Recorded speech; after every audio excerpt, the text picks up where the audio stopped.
Hello, my dear children. Welcome to your e-learning class. This is Mansi Bansal, your computer teacher. So, in computers, chapter number 8, the internet and introduction was going on. Today, we will continue with the chapter. Let's get started. So, now let's discuss the basic terminology on internet. First one is website. What is a website? The information available on the internet is contained in the website and on the web pages. As a book contains a number of pages, similarly a website is a collection of related web pages linked to one another. Internet पे जो information contain होती है वो websites में दी गई होती है. Websites web pages से मिलके बनी होती है. जैसे हमारी बुक पेजेस से मिलके बनी है, वैसे ही वेबसाइट वेब पेजेस से मिलके बनी है जो एक दूसरे से लिंक होते हैं. Next is web page. Information is put on the internet in the form of digital pages called web pages.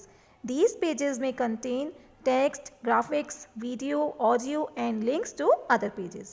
जो information हमारे web pages पे available होती है वो हमें digital pages में दिखाई देती है. उन pages को हम web pages बोलते हैं. इन pages के अंदर हमें text means लिखी हुई चीज़ें, graphics like pictures, charts, videos, audios and दूसरे पेजेस के लिंक मिल जाते हैं. लाइक yahoo.com जब हम लोग ओपन करते हैं तो उसमें बहुत सारे अलग अलग पेजेस होते हैं, अलग अलग लिंक्स होते हैं जिन पे हम क्लिक करके अलग अलग वेब पेजेस को देख सकते हैं.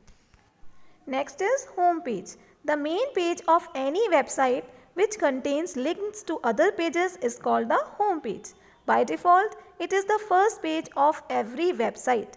जो मेन पेज होता है हर वेबसाइट का, जो सबसे पहले खुलता है, जब हम किसी भी साइट को खोलते हैं तो सबसे पहले जो पेज खुलता है उसको हम होम पेज बोलते हैं.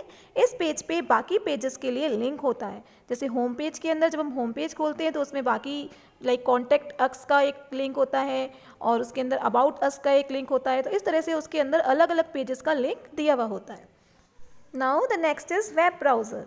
अ web browser is a software application or program that allows us to access the entire information available on the web. You can normally open your web browser from a shortcut on your desktop. Web browser को use करके ही हम internet को access कर पाते हैं. हमें कोई भी साइट खोलनी होती है तो सबसे पहले हम अपना वेब ब्राउज़र खोलते हैं, लाइक गूगल क्रोम खोलते हैं, जो कि हम डेस्कटॉप पे शॉर्टकट बना के रखते हैं. Okay, so you can visit any website bye entering it's URL in the address bar of a web browser. हमें जो भी साइट खोलनी है उसका हम URL, जो भी उसका एड्रेस है, वो हम अपने वेब ब्राउज़र पे डाल देते हैं. Examples of some web browsers are Internet Explorer, Google Chrome, Mozilla Firefox, Opera, etc. Now the next is search engines. A search engine is a software that searches for any information required by a user. The internet searches various web pages on the World Wide Web. Some of the most popular search engine are Google, Bing, Yahoo, etc. Search engine एक ऐसा software होता है जो हमें world wide web पर, internet पर कोई भी इन्फॉर्मेशन सर्च करनी होती है तो सर्च करके इजीली दे देता है. जैसे कि हमें कोई चीज़ सर्च करनी है तो हम गूगल खोलते हैं, गूगल पे सर्च करते हैं, याहू पे सर्च करते हैं. So Google, Yahoo, these are the examples of search engines. Now the next term is URL. To visit your friends place you need to know his address. हमें अपने friend के घर जाना है तो हमें उसका एड्रेस पता होना चाहिए. Similarly to visit any website you need to know its address. कोई भी वेबसाइट देखनी है तो हमें उसका एड्रेस पता होने चाहिए. Each website is identified by its unique address which is known as uniform resource locator, that is URL. हर वेबसाइट का अपना एक यूनिक एड्रेस होता है जिसको हम URL बोलते हैं, that is uniform resource locator. The URL should be entered in the address bar of a web browser to visit the website. हम लोगों को जब कोई भी वेबसाइट खोलनी होती है तो हम वेब ब्राउज़र के अंदर उस वेबसाइट का एड्रेस डालते हैं जिसको हम URL बोलते हैं. For example www.cartoonnetwork.com and www.discoverychannel.com are the examples of URL. ये URL के एग्जाम्पल हैं. हम अपने वेब ब्राउज़र को जब ओपन करते हैं तो कुछ इस तरह के एड्रेसेस उसमें डालते हैं जो एक पर्टिकुलर वेबसाइट को आइडेंटिफाई करता है और उसको ओपन करता है. Now let us see how to open a web page. To visit a website or a web page, you need to put its URL into the address bar that appears on the top of every web page. To do this, place the cursor at the address bar and type the address. किसी भी website या web page को open करने के लिए सबसे पहले हमें उसका एड्रेस या URL पता होना चाहिए. सो कैसे ओपन करते हैं? Firstly we need to open the browser and then in the address bar यहाँ पे हम उसका एड्रेस टाइप करते हैं.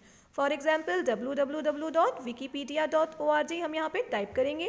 After you finish typing press the enter key और उसके बाद हम एंटर की प्रेस करेंगे.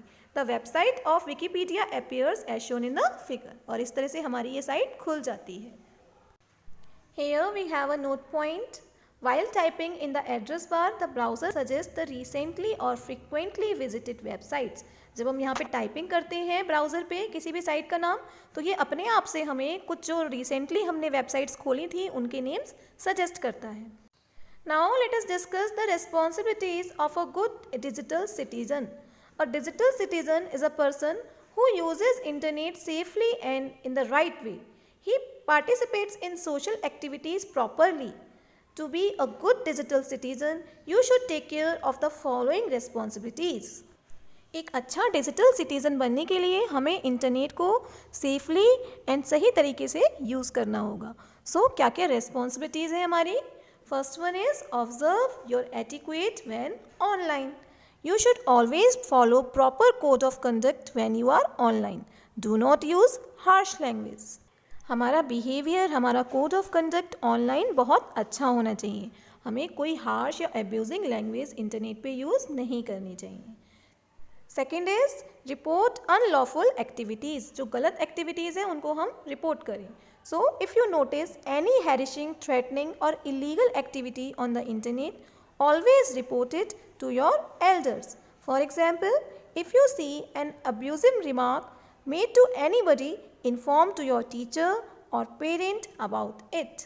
So इंटरनेट पे अगर आप कोई भी चीज़ जो गलत है वो देखते हैं तो आपको अपने पेरेंट्स को, अपने बड़ों को और अपने टीचर्स को इन्फॉर्म करना चाहिए. Third one is do not tamper with others files and folders. You should not open, delete or copy anything created by anyone else without taking his or her permission. हमें internet पे बिना permission के किसी भी file को open, delete या copy नहीं करना चाहिए. Next is never create a fake identity. Always keep your identity real over the internet. Do not present yourself as someone else online. हमें इंटरनेट पे अपनी रियल आइडेंटिटी के साथ वर्क करना चाहिए. ठीक है, ऐसा नहीं है कि हम फेक आइडेंटिटी बना लें और किसी और के नाम से ऑनलाइन वर्क करें. Now the fifth one is do not copy information as it is from the internet. It is an illegal practice to copy any kind of information such as text, music, video, etc. directly from the internet into your document. Internet पे जो भी information available है like text, music, videos, उन सबको copy करके अपने document में डालना एक इलीगल एक्टिविटी है, तो ये हमें नहीं करना चाहिए. We must keep a record of the web pages we have visited for the information. सारे वेब पेजेस जो हमने इंफॉर्मेशन के लिए यूज़ किए हैं उनका एक रिकॉर्ड बनाना चाहिए. And we should mention the resources referred while presenting our work. हमने जो भी वर्क किया है उसमें जो रिसोर्सेज हमने यूज़ की हैं उनको प्रॉपर तरीके से हमें रेफरेंस में मेंशन करना चाहिए कि हमने ये रिसोर्सेज यहाँ से कलेक्ट किए हैं. So children, chapter is complete today. I hope everything was well understood to you. This much for today. Thank you. Bye bye.